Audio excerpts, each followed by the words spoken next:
Today we're going to be going over my top 10 favorite sneaker pickups from 2021. If you haven't seen my videos from the past, we always do a year-end recap with me going over my favorite pickups for each year. So if you're ever interested on seeing what I picked up in the years past, make sure you go check out those videos. I'll have them linked down below in the description as well. But today we got to talk about the pickups from this year. And if you guys didn't know by now, my name is DJ and this is the DNA Show.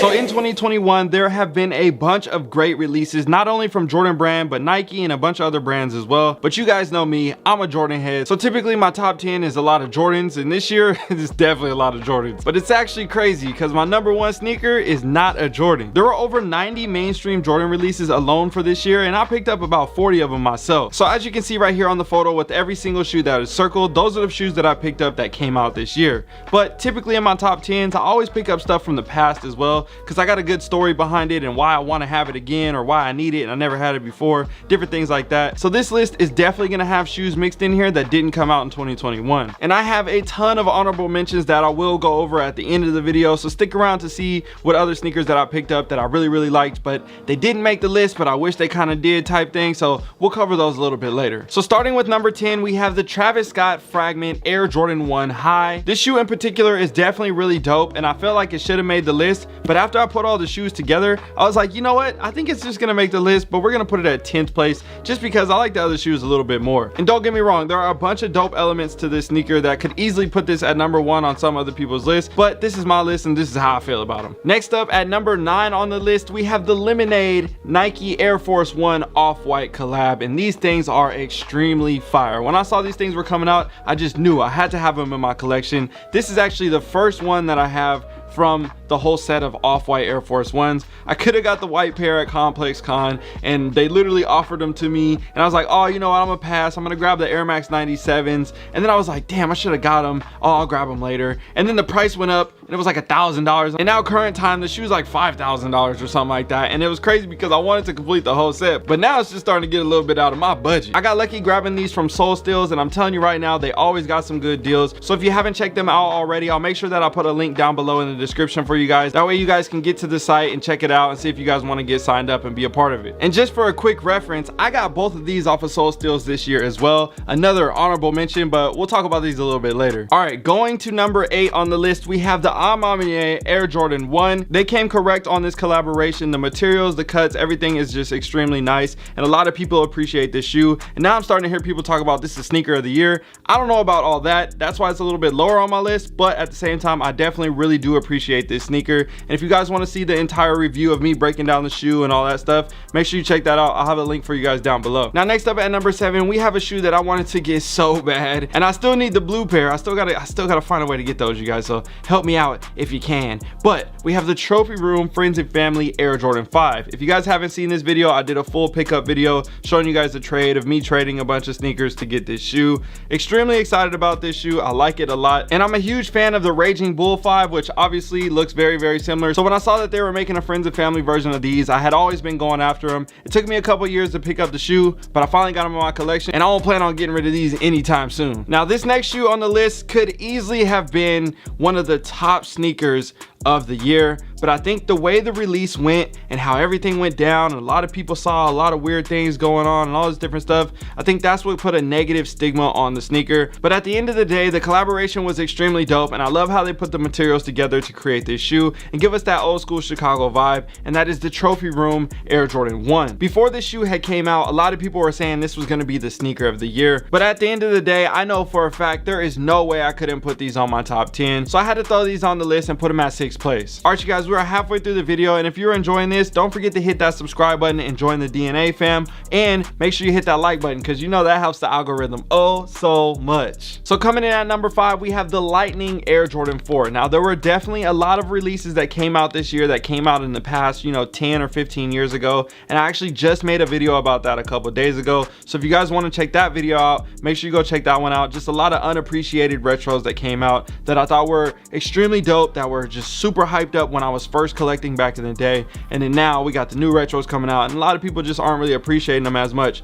But the reason why I didn't put a lot of those shoes on the list was simply because I had already had them. I still have them in my collection, and I was just kind of doubling up or tripling up or getting a new retro again. But this one in particular, there was no way I couldn't put this on the list, simply because it took me a long time to get the OG version, because I wanted them so bad back in high school, couldn't afford it at the time, didn't want to pay that price, and then they just kept going up and going up, and then I finally found a deal years later, and then next thing you know, the retro comes out. So I was excited to grab these, and I tripled up on these when they came out, and I immediately started rocking a pair literally all the time throughout the year. I love this shoe so much, and I knew it had to be in my top 5, but we got some stuff that's just a little bit better, so we put it at 5th. All right, coming in at number 4, I think is gonna be a lot of people's sneaker of the year. There's been a big debate between two different shoes, and I definitely think this has been number 1 on a lot of people's list, and it is pretty high on my list as well because it's in 4th place, but that is the Travis Fragment Air Jordan 1 Low. I feel like this shoe was extremely dope as well. If they would have done this colorway on the high top, ooh, but we know that's like already similar to the OG version that they did on the Fragment, so I understand why they went with the low top, but with the black hit on the back and the different stuff like that, yes, I know everybody be roasting it, calling a bowling shoe, but at the end of the day, these things are extremely fire. They look dope on the foot, and I completely understand why a lot of people like this shoe. And not to mention, my wife got these for me for retail, so I'm a happy camper. Speaking of that, she got me these on the same day for retail as well. Love you, baby. All right, now we are down to the top 3 sneakers. I think these ones mean the most to me out of all these sneakers that I went over. This one right here, I had been hunting down for years. I had opportunities to buy them at different times, but I just didn't like the price, and it didn't make sense. And then we had pairs that were beat up and all these different things along the way. Next thing you know, 14 years later, I finally got the shoe. Oh, finally got the shoe. Let me just say it one time. Oh, we got the shoe. And this is the Doernbecher 2 for those that do not know. Again, I made a full video for this one breaking down the shoe, telling the story behind it and how I got it and all those other things. But yes, I love this sneaker oh so much. And ooh, and I got this before the 2 hype, by the way, so don't try to say, oh, you got them now because everybody likes 2. I got these earlier in the year, and I've been literally hunting this shoe down for many of years, so don't worry, I'm not riding the 2 wagon. I've already liked 2s, I already got 2s in my collection, but next year we know it's gonna be OD with the 2s, and there's probably gonna be some dope ones that come out that might make my top 10, but we shall see depending on the other releases. But anyways, these were actually in the number 1 spot on my list for a long time this year, but I picked up 2 shoes that just meant so much to me, and I'm explaining to you why these couldn't be at number 1 or number 2. Coming in at 2nd place, we have the A Ma Maniére Air Jordan 3. I personally think this is the number 1 sneaker of the year, without a doubt, hands down. Quality, materials, craftsmanship, creativity, all the different things. And then I didn't get these for retail. I had to hunt them down and go pick them up later, and had to work a trade with a homie just to get the shoe and all those different things. But that doesn't mean anything. This shoe right here, this is actually the shoe that I wore to my wedding this year. I was standing at the altar in this shoe. It looked so good with my suit. I felt so I just felt so good rocking this shoe, and I just got so many memories just thinking about lacing these up with my boys, getting ready to walk down the aisle and go to the altar, and taking pictures with the squad and the on foot pics and the groomsmen pics and just all the different stuff. Like these right here, these could have easily been number 1 on my list, but we had one more shoe that was just a little bit more sentimental than these, and that is the Cactus Plant Flea Market Nike SB Dunk Low. Now, why are these so sentimental? Yes, obviously the shoe is extremely dope. They twinkle in the light, they look amazing, but this was the shoe, when I saw these in person, I just knew. I was like, I have to wear these to my wedding. I thought I was gonna walk down the aisle, but then the A Ma 3s came out, and I was like, you know what, I'm rocking those instead. And I ended up getting these the day of my wedding. They came in the mail literally the morning of my wedding. Oh my gosh, it was just a crazy story. Don't worry, the video is coming out. I'll be giving you guys a full review of this sneaker and telling the story behind it. But anyways, yes, oh my gosh, I remember rocking these that night and going out on the dance floor with the smoke and everything, and walking her to the car at the end while we were going to do the drive off and everything. And I was just vibing. We was dancing and going crazy that night. My shoes was twinkling in the light. Like, everything about this shoe, again, you see how I was just reminiscing with the 3? I'm doing the same thing, reminiscing with this shoe. This is my wedding shoe.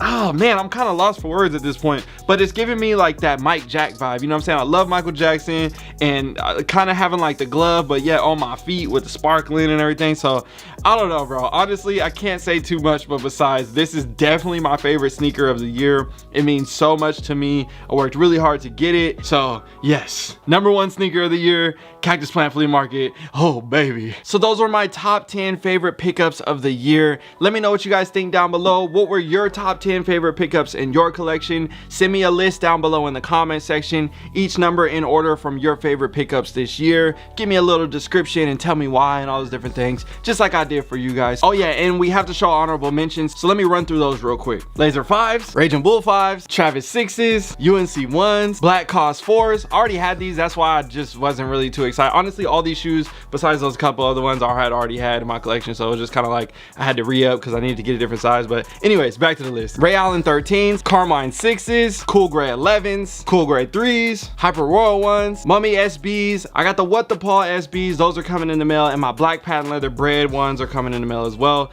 I got a couple other shoes, which I guess, I don't know if we call those a pickup from this year or next year, because they'll be coming in the mail in the new year, even though I purchased them before the year. I don't know, we'll just put them on next year's list or something. I don't know, we'll figure it out. But either way, that's gonna do it. I purchased over 100 pairs of shoes this year, and I'm excited to share everything with you guys next year as well. We have a bunch of cool stuff coming, and man, oh my gosh. And speaking of that, there's some more top 10 videos that we haven't released yet, so make sure you guys stay tuned for the next couple of days and check those ones out as well. All right, y'all, happy New Year's. I'll see y'all in another one. Peace. Yo, if you enjoyed this video and want to grow your collection or make extra money on the side, I built a VIP mastermind that will teach you everything that I've learned about growing my sneaker collection over the past 15 years. This will also give you access to the DNA fam in my VIP community, where we talk about investing outside of sneakers. And don't worry, if you don't plan on joining the VIP community, it's okay. I also set up a private DNA fam community that gives you access to all the behind the scenes looks from the studio and multiple chances to win free sneakers and gear from weekly and monthly challenges. So all you need to do is click on the link down below in the description, or the first link pinned in the comment section. That will get you set up and into the community. I'm excited to see you guys on the inside.